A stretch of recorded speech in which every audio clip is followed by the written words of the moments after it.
దీనికి సంబంధించిన మరింత తాజా సమాచారాన్ని మా ప్రతినిధి తిరుపాల్ ప్రత్యక్షంగా అందిస్తారు. పాతబస్తీలో కాల్పులు కలకలం రేపింది. ఈ కాల్పుల ఘటన జరిగిన ప్రాంతంలో మనం ఉన్నాము. శమా థియేటర్కు పక్కనే ఈ కేఫ్ ఆల్ హబీబ్ అనే హోటల్ దగ్గర జరిగింది ఇన్సిడెంట్. ఇప్పుడు మనం అంటే 10 రోజుల కిందట ఇక్కడే కాల్పులు జరిగాయి. ఒక పెళ్లి కొడుకు ఊరేగింపు సమయంలో ఉత్సాహం పట్టలేక 2 రివాల్వర్లతో 2 చేతులు పెట్టుకొని గాలిలోకి 6 సార్లు కాల్పులు జరిపారు. అంటే మొత్తం 12 రౌండ్లు గాలిలోకి కాల్పులు జరిపారు. ఈ ఘటన 10 రోజుల కింద జరిగినప్పటికి కూడా ఈవేళ బయటకు వచ్చింది.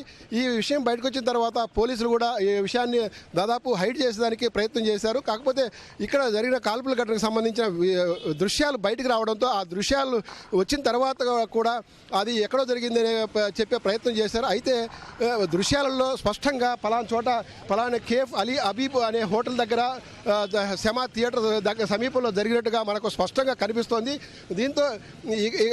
దీంతో పోలీసులు కూడా ఏమింగ్ అంటే దాన్ని మా దగ్గర జరగలేదని చెప్పేదానికి అవకాశం లేకపోవడంతో పోలీసులు కూడా కొద్దిసేపటి కిందటే ఇక్కడికి వచ్చేసి స్థలం దగ్గరకు వచ్చేసి పరిశీలించిపోయారు.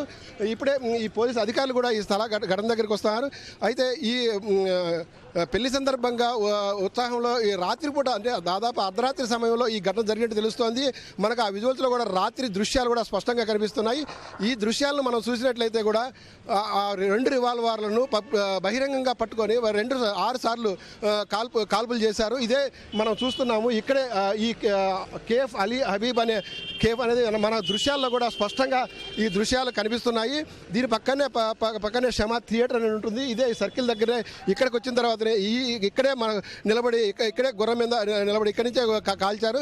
ఈ కాల్పులకు సంబంధించి ఇప్పుడిప్పుడే పోలీసులు పూర్తి విషయాలు తెలుసుకునే ప్రయత్నం చేస్తున్నారు. ఇప్పటికే దక్షిణ మండలం డీసీపీ సత్యనారాయణ ఈ కాల్పులకు సంబంధించి ఒక అధికారిని 3 రోజుల లోపల పూర్తి డీటెయిల్స్ నివేదిక ఇవ్వాలని కోరినట్టు తెలుస్తుంది. అయితే మరికొద్దిసేపట్లో ఈ ఘటనా స్థలానికి పోలీసులు వచ్చి ఇక్కడ కాల్పు జరిగిన ఘటనా స్థలాన్ని పరిశీలించే అవకాశం కనిపిస్తోంది. అయితే మరింత మనం చూడాల్సింది ఏంటంటే ఇక్కడ కాల్పులు జరిగి 10 రోజులు అయినప్పటికి కూడా ఆ విషయం పోలీసుల దృష్టికి వచ్చినప్పటికి కూడా పోలీసులు దాన్ని పూర్తిగా హైడ్ చేసేదానికి ప్రయత్నం చేశారు. అయితే ఈ దృశ్యాలు బయటికి రావడంతో వాళ్ళు చేసిన ప్రయత్నము విఫలమైంది.